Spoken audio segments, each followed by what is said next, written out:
And we are back with another edition of the Economics and Precious Metals Report. This is Black Tower Radio coming at you every Wednesday from 5 to 7 p.m. Eastern Time, only right here on 1040 a.m., 92.1 FM, WYSL in Rochester, New York, also on worldnewsradio.today. That's worldnewsradio.today. And if you're not totally familiar with this program, well, once a month, Turd Ferguson of tfmetalsreport.com comes on and gives us the rundown of everything economic. Go to tfmetalsreport.com. It's a growing site. It's growing for a reason. Turd is a very talented individual, and that's why we have him on the show. His analysis is astute. I mean, and you don't just get economic news on his site. You get geopolitical analysis. He has multiple writers. There's a subscription element to his site. I highly suggest you subscribe. Support people like Turd trying to get the real truth out there to you, because you're obviously not getting it from the mainstream media. Well, welcome back to the show again, Turd. Hey, Jake, it's always a pleasure. Thanks for the kind words. And yeah, it's only, 30, 40 cents a day. So it's kind of like what it cost to get a newspaper back in the day. And I think we're a little more timely and honest than your average newspaper. I completely agree. But the first order of the day, I wanted to jump into a geopolitical conversation here, because it's so prescient what just happened. Seth, his name is Seth Rich, the DNC staffer who was murdered at 4 a.m. walking home. Roger Stone said he was walking to the FBI. I mean, who knows what was actually happening. But he was murdered. No robbery. No nothing. No clear motive for it. And then Julian Assange today says that he was the leaker of the Hillary emails. So now this death now takes a dark political twist. Turd, what are your thoughts on this situation?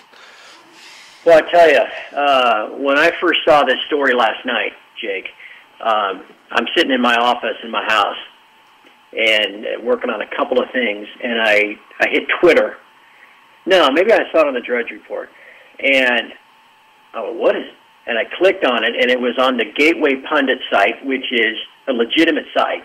And I went, what in the heck is this? You know, when this poor kid, I call him a kid, he was 27. And, probably just some young idealist, that gets out of college, goes to work in Washington, D.C., probably mainly to chase chicks, because it's like 90% girls that work there, right? He's probably living the high life, working for the DNC, doing everything right, and he gets murdered in the middle of the street. It's a tragic story, and I thought, well, that's sad when I saw it back in July. The funny thing is, my wife actually came to me later that day and said, did you see this story about this guy from the Democrat National Committee that got murdered? And I was like, yeah, that's sad. She goes, do you think there's something funny going on there? I was like, serious? I mean, I must obviously having some kind of bad effect on my wife. I was like, seriously? It looks like just a tragic accident. So I was aware of this at the time and paying attention, but I never really kind of connected the dots, even though the whole DNC, email thing came out through WikiLeaks, and I never really put it together. And then all of a sudden I saw this last night. And Assange, in the video, it's an interview with Dutch television. I mean, he doesn't come right out and say, this kid was our source.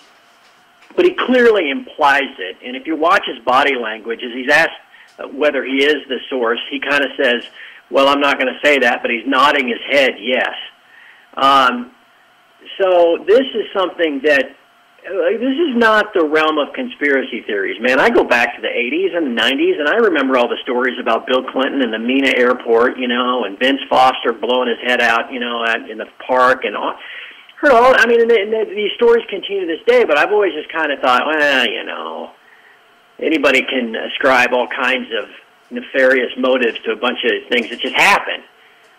But all of a sudden, you've got some dots that seem to connect. I mean, what Assange was saying was that, they got these emails from someplace. The DNC tried to dodge and deflect the story away from the fact that they stole the primary from Bernie Sanders and his supporters. They tried to deflect all that story away by saying it was the Russians, even though there's no real proof. And now that's a lasting story because you say it often enough, people believe it, right? That's the old Goebbels line. So now all of a sudden, everybody's just kind of forgotten about the fact that one of the two major parties rigged the primary system so that one of the candidates would win and one wouldn't. So this kid, again, 27-year-old guy, probably idealistic, wouldn't surprise me at all if he was either had his head in the clouds about how the system works or was a Sanders supporter at the DNC, gets privy to this information, finds out what's going on, and through back channels or whatever, contacts WikiLeaks and says, hey, I can download all this stuff and get it to you. And then he does. He is the WikiLeaks source of the DNC emails that show what they did to Bernie Sanders. And in a preemptive strike, the guy gets rubbed out. I mean, this isn't, like I said, Mina Airport stuff. This is serious. We're talking about the head of the Democrat National Committee and, frankly, the Democrat candidate for president being accomplices to murder for hire. That's breathtaking stuff. And, again, this is not just, crazy, wild internet, tinfoil hat stuff. So, yeah, well, I sure urge anybody that cares about whatever we have left in this country to follow the story and press for the truth. If you look at all of the coverage of this story, whether it be the left media or the right media, you have conservative writers like Josh Rogan talking about how Julian Assange is now a conspiracy theorist. He's insane and unhinged now because he's implying this. I mean, if this guy is his source, then this kid's death automatically becomes politicized. You can't not be a politicized situation at this point. We cannot have that at this point. Any law enforcement that's worth their salt doing a murder investigation would look at this situation and be like, oh, this kid, he was the informant for WikiLeaks. He worked for the DNC. Now he's dead. Okay, so where do we go from here? And I don't think they're going to take the next logical step. I don't think anything will come of this at all. Wouldn't you think the homicide detectives in Washington, D.C. would have been on a plane to London today? Somehow get Assange on the phone and say, or go see him in person and say, hey, look, we got to know. You're going to have to, we're going to have to get you on the record saying whether this is or not, because that's going to take this investigation a whole different direction. But like you said, it's hard to imagine anything. I mean, this is unbelievable how serious this is. And then when you throw it on a pile with the guy who was the process server that dropped off the civil class action lawsuit on behalf of Sanders supporters of the DNC, he magically ends up dead last week. You got the guy that was taking, who was the attorney that was working as a UN attorney that was going to do some stuff regarding the Clinton Foundation. All of a sudden he ends up with a barbell across his neck. I mean, this is, the guy from Breitbart that suddenly dies. Not Breitbart, that was a couple of years ago, but the Breitbart big government editor or whoever he was that died a couple of months ago. Again, all of this makes it sound, and I don't bring all this up because to try to bolster some point, because it makes it sound like you and I are just off the reservation, and like the wackiest corners of the internet, claiming that there's some vast conspiracy going on. But when you've got, that the leaks, the damning leaks, come from the DNC. We know that. And we know that somehow they got to Assange at WikiLeaks. And then we've got Assange saying or implying that the source of those leaks was this kid, and we've got this kid dead in the street. Which seemed to me to be something that every American would want to know the answers to. What really angers me, and it annoys me so much when I watch any media, our media sits there and acts on TV, you know, when talking about these kinds of subjects. They act like, you know, our politicians are sensible and don't get involved in these types of things, and they kind of laugh it off like it's silly fairy tales or something. You know, only those, you know, third world countries in Russia, you know, behave this way. Or, you know, we don't do political assassinations. Are you kidding me? We're a serious country. No, everyone does these kinds of things happen everywhere. Human beings will rub each other out to gain, you know, whatever, you know, power, money. It's just unfortunate that our media is so disgusting. You know, I hate why I don't watch it, but I mean it's just it makes everyone so dumb. It makes everyone not question anything. I mean, if a mid-level management person, if a person at a company, a mid-level management guy, had his business rivals die all around him for decades, he would be investigated immediately.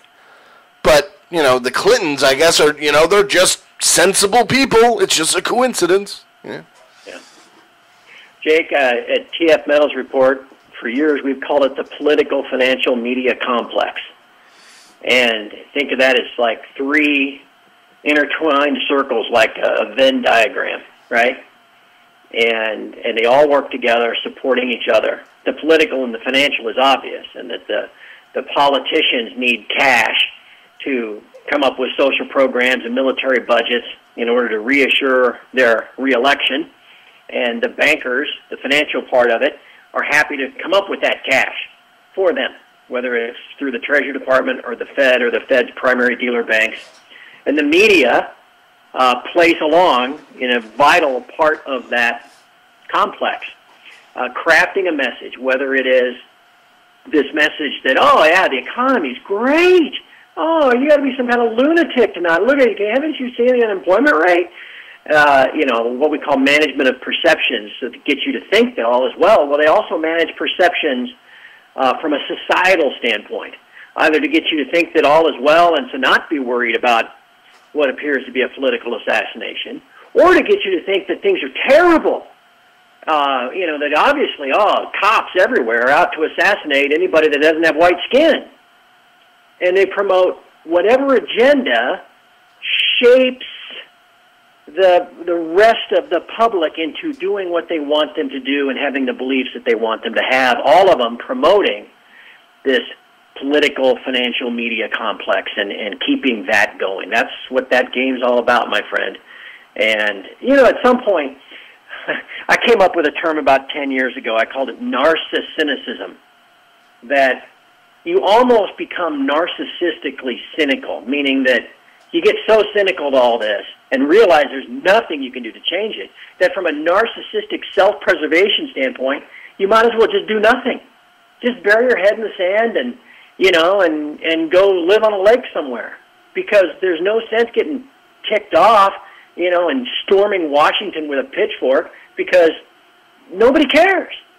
And so we, now I of course avoid that temptation. That's why I've had this crazy website for 6 years, because I've determined that I'm not going to allow myself to be narcissistically cynical, but I'll be damned, man, that'd be the easiest route to take, no doubt about it.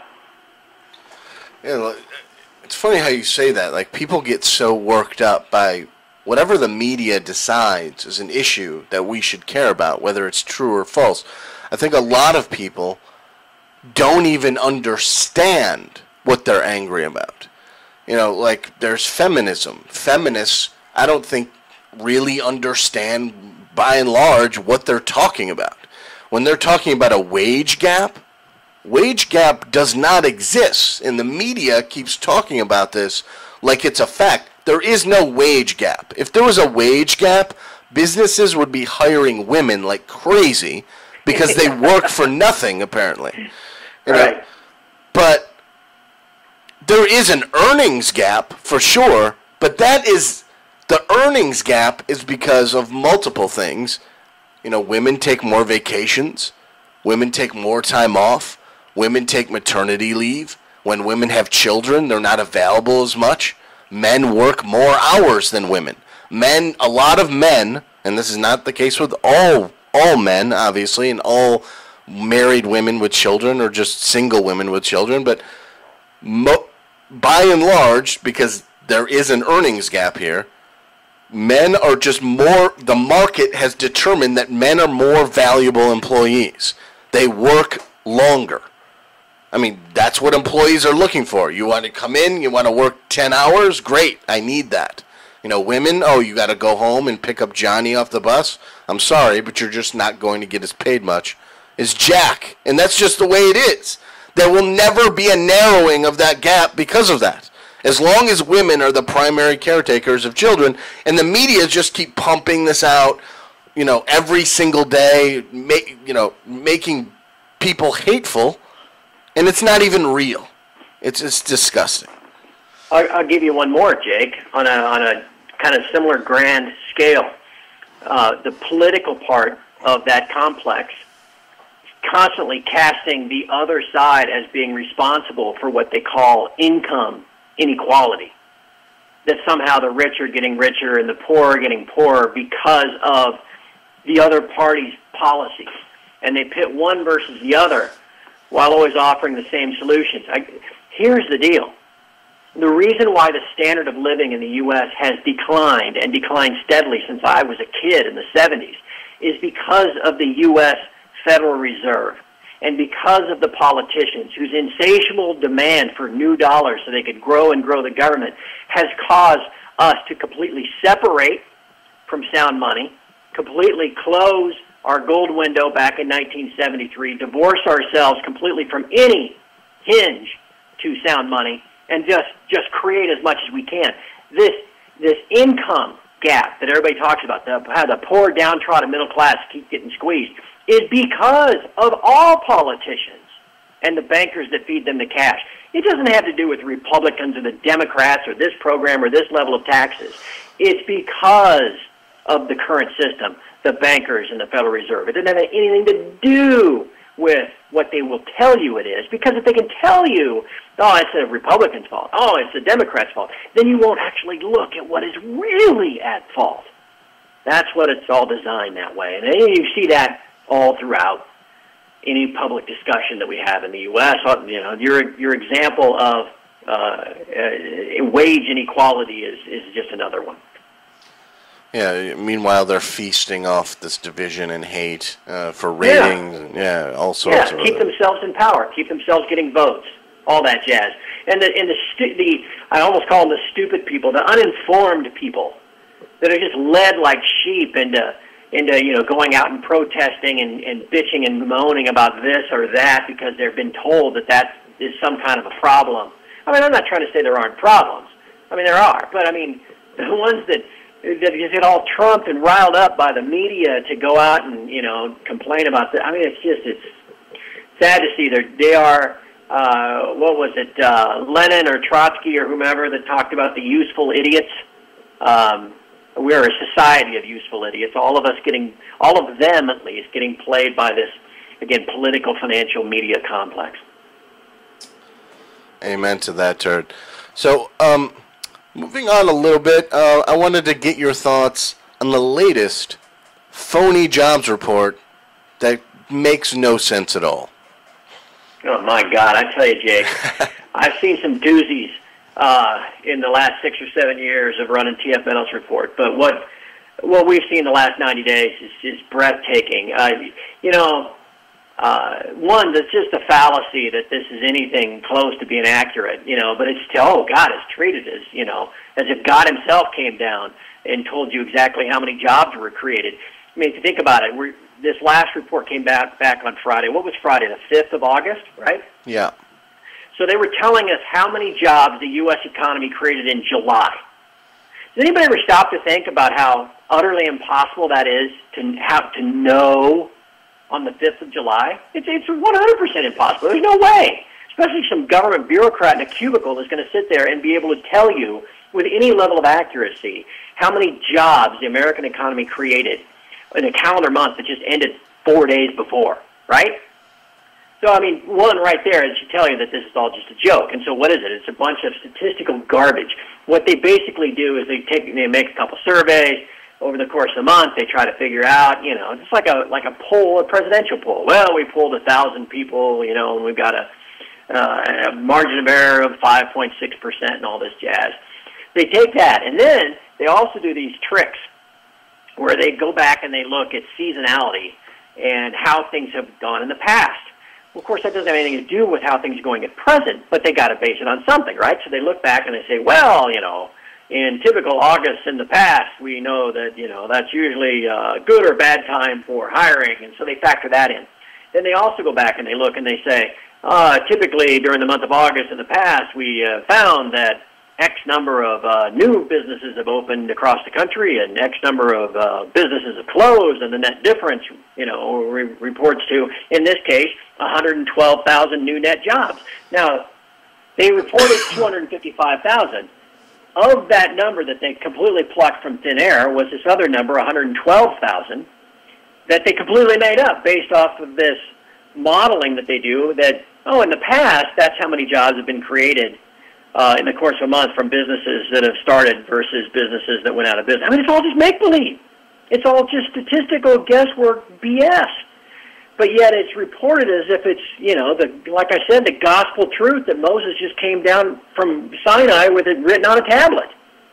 And it's a joke. It's just today, Jake, a report came out from the same geniuses that give us the jobs numbers and the GDP numbers. And back in the first quarter, President Obama held a press conference to talk about how wonderful the economy was because wages for his middle income, those poor middle income people are getting pulled every which direction, wages year over year had risen 4.2%. And he was out there, man, he beat that to death in a press conference back in February. Everything, God, this is great. We're kicking tail. Well, after recalculating things and actually seeing how things work, that number was restated today, and wages for the first quarter of 2016 actually fell by 0.5%. So at the time that it was reported, and the spin was put on it by the media and by the president, it was announced that wages were up 4% year over year, when in fact they actually had fallen by 0.5%, we know now. So this idea, again, that we're told, imagine that, just in a coincidence right before the election, that suddenly the U.S. economy has created all these jobs in July. It's all just a scam. It's a lie. Again, we talked about management of perceptions. They do it in economics as well to convince you that everything's great. Therefore, you're going to vote for Hillary come the fall, whoever the preferred candidate is, because the economy's great, because they told me so. It's all just a scam. Look, anybody listening to us, if you're still out there falling hook, line, and sinker for what the media tells you, gosh, here in the 21st century, I mean, at some point, I don't know what else we can do for people, Jake. I mean, crying out loud. It's all right there in front of you. You actually choose to open your eyes and learn.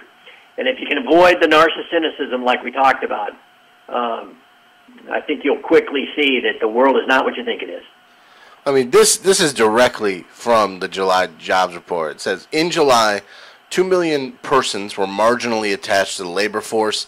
These individuals were not in the labor force, wanted and were available for work, and had looked for a job sometime in the prior 12 months. They were not counted as unemployed because they had not searched for work in the 4 weeks preceding the survey. What is that? I mean, the unemployment rate means nothing. That's a trick. That's another trick that they do. After 12 months, if you've been employed more than 12 months, the Bureau of Labor Statistics just assumes you must have found a job. And so That's how you can have 90 million or 99 million or whatever the hell the number is of people not in the workforce. 99 million of how many working adults? 220 million? And yet have an unemployment rate of 5%. And when you think, well, how does that add up? Well, it's because when they do the statistical stuff, they just stop counting you after 12 months. It's the biggest lie and scam in the world. But yet they pump it on Bloomberg, they pump it on CNBC, try to tell you that, oh, everything's great, man. So go out there and buy a new refrigerator. Oh man, maybe next month, Jake, we'll go into the entire economy is fueled by debt. All money that we use, currency, is actually a function of debt, and the economy will never grow per se, and we can't accomplish anything without growing debt, both private and public. It's all about debt. They were going to do everything they can to do it. That's why student loans have soared so much, because they couldn't lay any more debt on anybody else but the poor, unsuspecting kids. This is a disaster, man, and it's on its last legs. And again, everybody's got to prepare for the inevitable collapse, because at some point you can't grow yourself and grow your balance sheet by just simply expanding your debt. It doesn't work that way personally, and it doesn't work that way writ large either. Turd Ferguson of tfmetalsreport.com. Go to tfmetalsreport.com. Support, subscribe. He's doing great work. I mean, as you can see, he's a very intelligent individual with great insights. That's why we have him on the show every month. Thank you again, Turd, for coming on the show, and have a good weekend, my man. You the man, Jake. Keep up. Keep fighting the fight, my friend. Thank you, sir.